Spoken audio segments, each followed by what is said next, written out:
जीवन का सबसे बड़ा गुरु तो वक्त है। जो वक्त सिखाता है ना, वो और कोई नहीं सिखा पाता। किसी ने कमेंट किया था कि बहुत बुरा वक्त चल रहा है मेरा, हर टाइम उल्टे सीधे ख्याल आते हैं, सुसाइडल थॉट्स आते हैं, मैं क्या करूं। आपको मैं एक ही बात कहना चाहूँगी, बदल जाओ वक्त के साथ या फिर वक्त बदलना सीखो। मजबूरियों को मत कोसो, तुम हर हाल में चलना सीखो। जीवन की समस्याओं के सामने हारने से बेहतर है कि आप उनका सामना करना सीखें और उन समस्याओं से आप बहुत कुछ सीख सकते हैं। जब आपकी इच्छा शक्ति, आपकी मेहनत आपके साथ होती है ना, तो नामुमकिन कुछ भी नहीं है।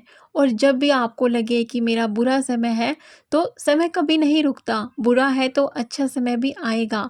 और जब आप ये सोच रहे हो ना कि मेरे साथ इतना बुरा हो रहा है, तो ठहरो और ये सोचो, कोई मेरे से भी बुरे हाल में, मेरे से भी ज़्यादा परेशान होकर मेहनत कर रहा है, तो मैं क्यों नहीं कर सकती। किसी ने कमेंट किया था कि मेरी सास मेरी बुराई करती रहती है। जिस इंसान के अंदर अपनी बुराई सुनने की ताकत है ना, उस इंसान को दुनिया में और कोई हरा नहीं सकता। हर कोई आपकी तारीफ नहीं करेगा, चाहे आप में कितनी अच्छाइयाँ हों, लेकिन कभी न कभी किसी न किसी के मुंह से तो आपको अपनी बुराई सुननी ही पड़ेगी। इसलिए अपनी बुराई सुनने की ताकत आप में होनी चाहिए। हर किसी को जवाब नहीं दिया जाता मुड़ के। किसने बोला था कि आपने मेरे कमेंट का रिप्लाई नहीं किया, मैं बहुत कन्फ्यूजन में हूँ। 19 साल की हूँ, फर्स्ट अटैम्प्ट यूपीएससी का 2027 में होगा। फेब 2025 तक मेरा जीएस विद ऑप्शनल सारा सिलेबस कवर हो जाएगा।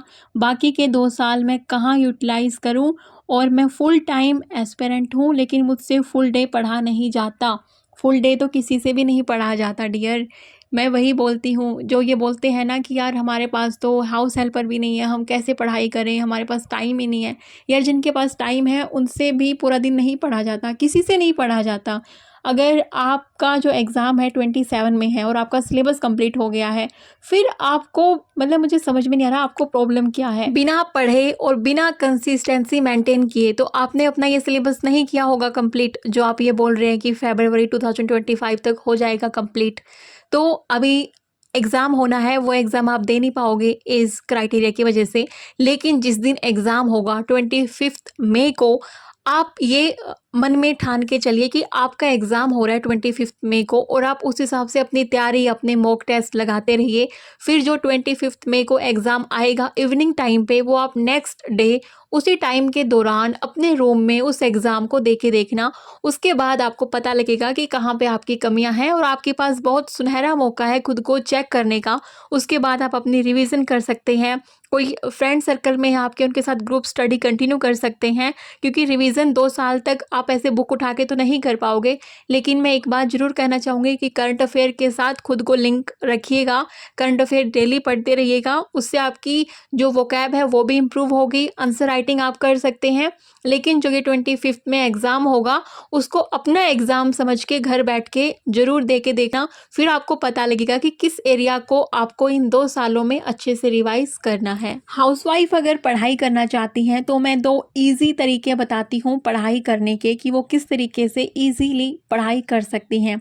सबसे पहली चीज़, अपना जो टाइम है ना, उसको ब्लॉक्स में डिवाइड करना है। लाइक अपनी पढ़ाई के लिए 30 मिनट या 60 मिनट के स्लॉट लगाना शुरू कर दो। जब कम टाइम हो तब 30 मिनट का, जब टाइम ज़्यादा हो तब 60 मिनट का। और जो पढ़ाई कर रहे हो ना, उसको अपना मी टाइम समझें। मी टाइम समझते हो ना कि ये मेरा टाइम है और इसमें मैं अपने लिए कुछ कर रही हूँ। इससे आपको पढ़ाई में मज़ा भी आएगा और आप फोकस रह के वो पढ़ाई कर पाओगे, आपको मोटिवेशन मिलेगा खुद से। दूसरी चीज़, आपको नोट्स जो हैं पेपर और पेन पे बनाने की बजाय मोबाइल में नोट्स बनाने चाहिए। क्योंकि जिनके घर में बच्चे होते हैं, या फिर कई हाउसवाइफ ऐसी भी हैं कि जिनको अलग से जो रूम है वो नहीं मिलता है स्टडी के लिए। एक ही रूम होता है, वही सोने का, वही खाने का, और मोस्टली घरों में ऐसा होता है। तो आपके जो हैंड रिटन नोट्स हैं वो गुम होने के चांसेस भी होते हैं। तो मैंने फ़ोन में नोट्स कैसे बनाते हैं वो पहले ही एक वीडियो में समझाया हुआ है, आप वहाँ से देख सकते हैं। आप अपने फ़ोन की कोई भी ऐप जो नोट ऐप होती है उसमें अपने नोट्स बनाना शुरू कर दें। इससे आपको रिवीज़न में भी आसानी रहेगी कि जब भी आप फ़ोन उठाओगे 5 मिनट भी होंगे अपने पास तो कोई टॉपिक आप रिवाइज़ ईज़िली कर पाओगे। आपके नोट्स गुम भी नहीं होंगे और ऑनलाइन आप उनको अपडेट भी कर सकते हो और सर्च भी बहुत ईज़ी तरीके से कर सकते हो। मैंने ये सब कुछ नोट्स कैसे बनाते हैं उस वीडियो में शेयर किया हुआ है। सुबह फ्रेंच फ्राइज़ बनने के बाद बेटे की फिर से डिमांड थी कि इवनिंग में भी फ्रेंच फ्राइज़ बननी चाहिए, तो किचन में वही बन रही हैं और यहाँ पे इसी दौरान मैं थोड़ा बहुत उसको पढ़ाई करवा रही हूँ। आजकल उसका पढ़ाई थोड़ा-सा इस टाइम पे ही हो पाता है क्योंकि वो स्कूल से आता है, एग्ज़ाम दे के थक जाता है। उस टाइम पे जितना थोड़ा बहुत पढ़ता है ठीक है, नहीं तो मैं उसको सुला देती हूँ क्या ताकि माइंड पे बिल्कुल भी प्रेशर ना रहे। बच्चा आराम से जितना सोएगा उतनी ग्रोथ भी अच्छी होएगी, माइंड भी उतना अच्छे से वर्क करेगा। तो मैं कोशिश करती हूँ कि दिन में उसको आराम से अच्छे से 2 ढाई घंटे का एक नैप दे दूँ क्योंकि उसका जल्दी छुट्टी हो रहा है आजकल और उसके बाद फिर माइंड फ्रेश होकर अच्छे से पढ़ाई भी हो पाती है। किसने बोला है कि दी मैंने बीएड कंप्लीट किया है और पेरेंट्स शादी के लिए पीछे पड़ गए हैं, उनसे कुछ भी कहो वो कुछ भी सुनने को तैयार नहीं है। बोलते हैं बाद में ऐसा लड़का नहीं मिलेगा। 22 साल की हूँ अभी तो मुझे समझ में नहीं आ रहा पेरेंट्स के साथ जितना भी लड़ाई करें हार तो मेरी ही है और तकलीफ भी। मेरा ड्रीम है कि शादी से पहले मैं जॉब ले लूँ, शादी के बाद पता नहीं कैसी फैमिली मिलेगी। प्लीज़ दी आप मुझसे ज़्यादा जानती हैं इन सब के बारे में, तो आप मुझे बताइए मैं क्या करूँ। डियर सही तो आपके लिए यही रहेगा कि पहले आप जॉब ले लें क्योंकि बाद में कुछ पता नहीं रहता यार सामने वाले का। तो मैं तो यही कहना चाहूँगी कि अपने पेरेंट्स को प्यार से अगर आप मना सकते हैं क्योंकि 22 साल की उम्र कुछ ज़्यादा नहीं होती है। लेकिन वही बात है मैं खुद नहीं बोल पाई थी ये चीज़ें क्योंकि मुझे उस टाइम पे इतना ज्ञान नहीं था। मुझे लगता था कि यार ठीक है मतलब अच्छा रिश्ता मिल रहा है, पेरेंट्स बोल रहे हैं। एक बार तो अजीब सा लगा था लेकिन फिर ठीक है कि मतलब जो हुआ, लेकिन फिर टच वुड मेरी लाइफ बहुत अच्छे से चल रही है। लेकिन ज़रूरी नहीं कि हर किसी को एक अच्छा जीवन साथी मिले। तो मैं वही बोलूँगी कि आप एक बार मना के देखिए, एक बार क्योंकि देखिए जॉब के बाद फैमिली कैसी भी हो एडजस्ट करना थोड़ा-सा सही रहता है लड़की के लिए ना, क्योंकि उसके पास इंडिपेंडेंसी रहती है। लेकिन जॉब से पहले शादी हो जाती है, बाद में बहुत सारी मुश्किलें आती हैं, बहुत सारी, जितना सोचा नहीं होता उससे भी कहीं-कहीं ज़्यादा मुश्किलें आती हैं।